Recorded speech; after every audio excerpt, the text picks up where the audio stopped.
At the inaugural Panathenaic Games of 566 BC, athletes competed for rich prizes ranging from slave mine silver to enough olive oil to buy a house.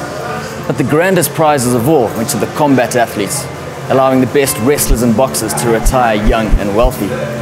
And from these gladiators, it was the last man standing in the all-out fighting of Pancration who won greater treasure and more deafening roars than any other combatant. 2.5 millennia later, in a time of health warning labels and hybrid cars, Pancration by another name is again creating heroes and millionaires.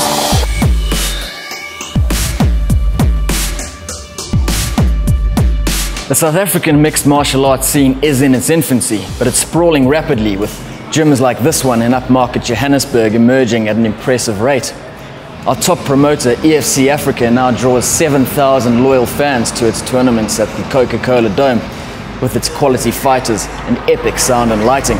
Our competitors do lack experience, but there's no doubt they're becoming highly skilled professional athletes who are building legendary personas among their followers. Cairo Howarth is the president of EFC Africa. Myself and my partners, my brothers, we looking at overseas concept that works really well, and just like adapt it for the local market and put it out there. Man, it's big, It's taking over boxing. Just the action, the fights. The atmosphere. Atmosphere is the biggest thing for me. It's always awesome. Always has been. It gets better each and every single time. Yeah, I think a lot of people are skeptical when they hear about it in the beginning, especially 6-8 months ago when we were just getting started. People would say to us, that's not my kind of thing, fighting or, mixed martial arts. I didn't know what it was. The education process has happened quite quickly. A lot of people, know what it is. Obviously, a lot of people know what it is now. It just gives us, the sporting fans, a new dynamic. It's exciting, it's fun. It's not your average sporting event. It really does get guys converted and hooked, and they just love it. Sky's the limit. If you look at where it is in America, Americans thrive on football, and the Super Bowl was the biggest sporting event on the American calendar. That's no longer, it's now the UFC. It's going to be massive. I mean, a lot of people come to us now and say, wow, I can't believe how big this thing is. They didn't believe it was going to be this big, and we laugh about it all the time because it's still small. Thousands of keen fight fans now regularly descend on major venues like this one in Johannesburg for fight nights. All happy to spend several £100 on a ticket, and even more on shirts and other paraphernalia. But why is it that we're so fascinated by these men who fight in a cage? Clinical psychologist Michael Sisserson offers his thoughts. I think what is crucial is the individual history that a person brings to the ring, or to the cage in this particular case. What drives them? What is the need behind them to get into the ring? So it's time to put everything else at bay. Put aside any squabbles that you've had at home, problems at work. If you can put that aside, step into the ring, be entirely focused. In that, it gives people a sense of adrenaline, the kind of adrenaline that goes with it, that it is then effectively channeled. It's passion, I think a lot of people lose sight of whatever sport they're doing, lose sight of what they were there for in the first place, whether it be success, whether it be to be the best, whether it be just purely the fact that they love the sport. I mean, I live, breathe, eat, sleep what I do. I love it. I don't get bored of it. I don't get tired of it. I've alluded to the other side of it, people who are more, let's say, primitive. There's a more primitive aggression.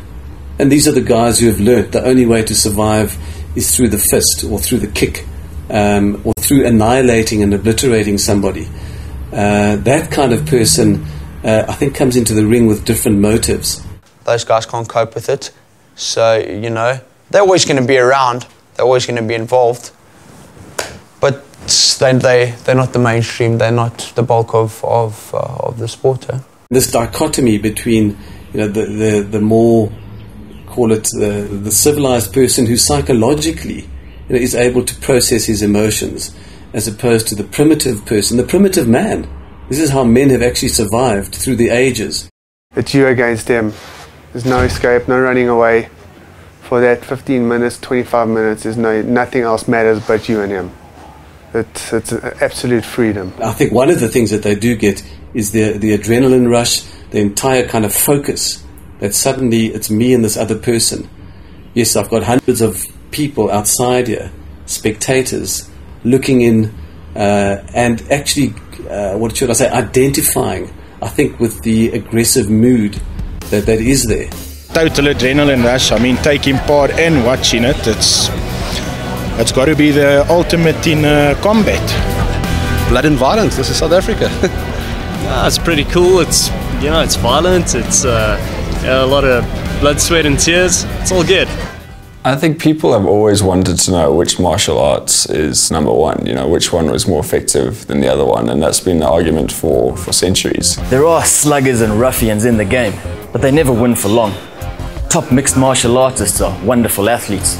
They have to be military tacticians, powerlifters, and gymnasts in one athletic package. We athletes, we train like athletes, we push ourselves to the max every day. But 90% of the people involved in MMA are athletes. Being an athlete, especially being a fighter or MMA athlete, is mentally very, very demanding, and you need to be supported in any way possible to the people that train with you.